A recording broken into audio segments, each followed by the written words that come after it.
نحمده ونصلي على رسوله الكريم اما بعد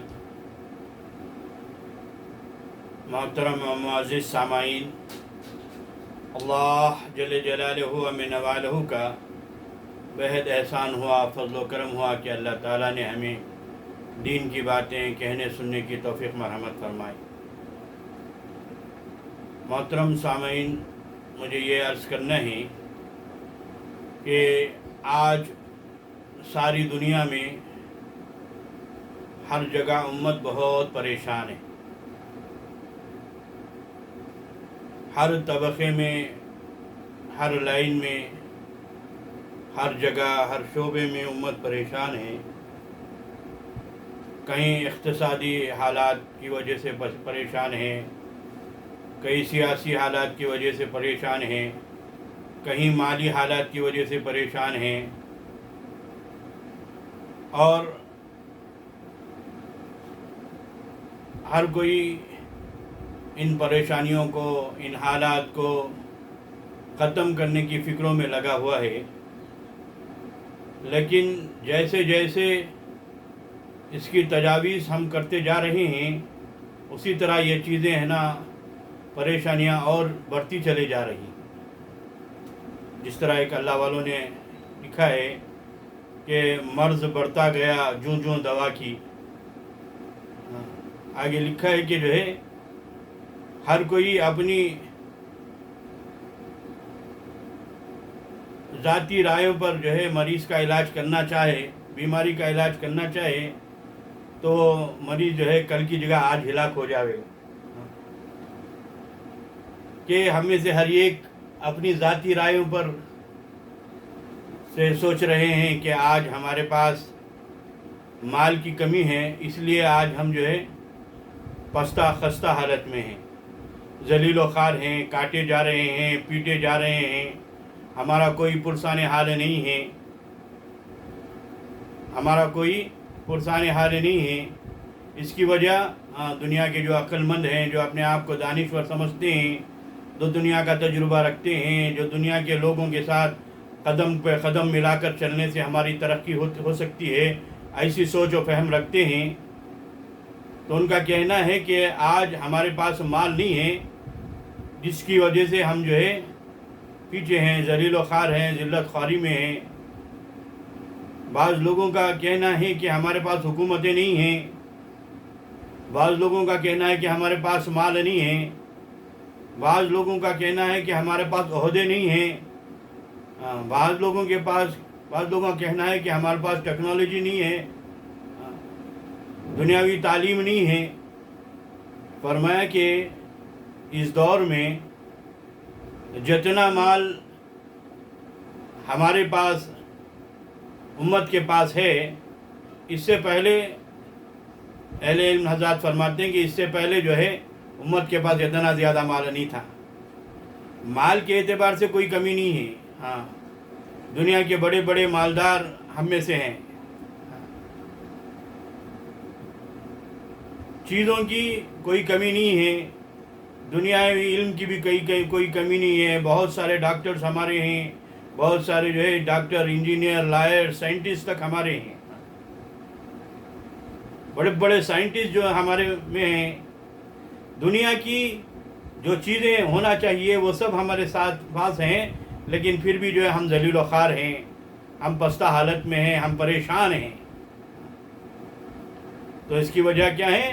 فرمایا کہ اس کی وجہ وہ ہے کہ جو اصل حقیقی مربی، طبیب جو میرے اور آپ کے آقا جناب پاک محمد مصطفیٰ صلی اللہ علیہ وسلم نے ہماری بیماری کا جو علاج بتایا تھا، وہ بیماری کا جو علاج تشخیص کیا تھا، اس سے چھوڑ کر ہم ذاتی رائےوں پر جو ہے ذاتی رائے استعمال کریں تو مریض جو ہے کل کی وجہ آج ہلاک ہو گئی۔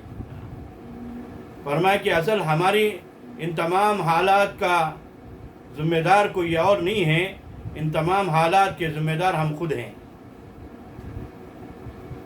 ایک زمانہ وہ تھا ہمارے اسلاف کا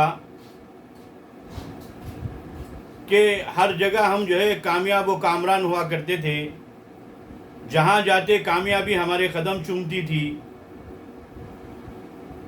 जिस मैदान में गए वो मैदान हमारा हो जाता था। हमने सिर्फ जो है ज़मीनों पर मोहब्बत नहीं की, हमने लोगों के दिलों पर मोहब्बत किए थे। हमारे अखलाक वैसे थे, हमारे किरदार वैसे थे कि हमारा माजी देखें तो बहुत रोशन हमारा माजी है। हाल हमारा ये है कि जो है हम गिरे पड़े हो गए हैं। इसकी असल वजह क्या है? फरमाया कि इसी असल वजह ये है कि जो है इसके ज़िम्मेदार कौन है? इसके ज़िम्मेदार खुद हम हैं। ये बात मैं बड़ी ज़िम्मेदारी के साथ कह रहा हूँ कि इस जो हालात के ज़िम्मेदार हैं वो हम खुद हैं। अब कोई ये पूछे कि भाई कहीं जो है फलानी जगह काटे जा रहे हैं, फलानी जगह पीटे जा रहे हैं, बच्चों पे जुल्म हो रहा है, औरतों पे जुल्म हो रहा है, लोग जो है बेजा जो है हम पर जुल्म कर रहे हैं, हमारा जो है हर चीज़ से जो है सताया जा रहा है, तो तुम कह रहे हो कि ये ज़िम्मेदार हम हैं? तो फरमाया कि असल में ये जो हालात के ज़िम्मेदार हैं ये सब हम हैं। जब सरकार दो आलम सल्लल्लाहु अलैहि वसल्लम मेराज पर तशरीफ़ ले गए, देखा कि कुछ चीज़ें ज़मीन से आसमान की तरफ जा रही हैं, कुछ चीज़ें आसमान से ज़मीन की तरफ आ रही हैं। अल्लाह के रसूल सल्लल्लाहु अलैहि वसल्लम ने जिब्राइल अलैहिस्सलातु वस्सलाम से पूछा, ऐ जिब्राइल, ये वो क्या चीज़ें हैं जो ज़मीन से आसमान की तरफ जा रही हैं, और वो क्या चीज़ें हैं जो आसमान से ज़मीन की तरफ आ रही हैं? तो जिब्राइल अलैहिस्सलाम ने फरमाया, या रसूलुल्लाह सल्लल्लाहु अलैहि वसल्लम, ये ज़मीन से जो चीज़ें आसमान की तरफ जा रही हैं वो कुछ और नहीं हैं, वो आपके उम्मत के आमाल हैं। और जो आसमान से जो चीज़ें आ रही हैं वो कुछ और नहीं हैं, वो जो ऐसे आमाल जा रहे हैं वैसे अल्लाह के फैसले आ रहे हैं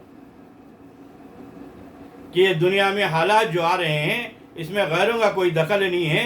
ये हालात का बनना, बदलना, बिगड़ना, बनना, इसका दारोमदार हमारे अमाल पर है। हमारे जैसे अमाल जाएंगे अल्लाह के वैसे फैसले आएंगे। आज हमारे अमाल बद से बदतर हो गए, हम अपने अमाल बिगड़ गए। फरमाया कि जिसकी वजह से हमारे अमाल जैसे हैं वैसे अल्लाह के फैसले। अल्लाह के यहाँ गैर का जो है कोई लेना देना नहीं है, गैर ईमान वालों का कोई लेना देना नहीं है, क्योंकि गैर ईमान वालों के लिए दुनिया जन्नत है। कि भाई अल्लाह ताला ने हमें भी बनाया है, उन्हें भी बनाया है, उनका पैदा करने वाला गैर ईमान वालों का भी अल्लाह है, उनको भी अल्लाह ही पाल रहा है, उनको भी रिज़्क़ अल्लाह ही दे रहा है। ये बात और है कि वो लोग नहीं मानते, लेकिन मेरा और आपका अल्लाह ताला जो है उनका भी जो है रब है, उनका भी पालने वाला है।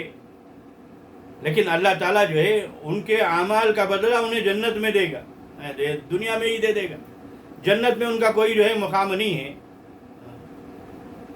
लेकिन जो हालात जो आते हैं, हालात का जो है बनना बिगड़ना, वो जो है खाली जो है ईमान वालों के आमाल के ऊपर है।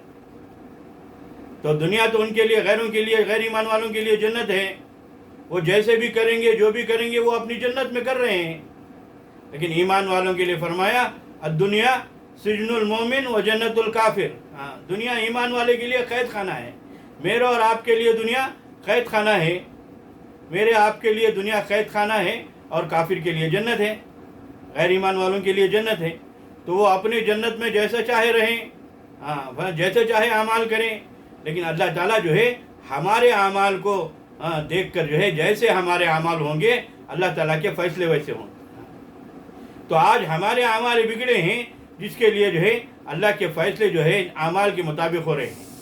कि हमारे आमाल अगर बिगड़े नहीं होते, हमारे आमाल अगर बिगड़े नहीं होते तो अल्लाह के फैसले जो है ये जो है हमारे जो हक़ में होते।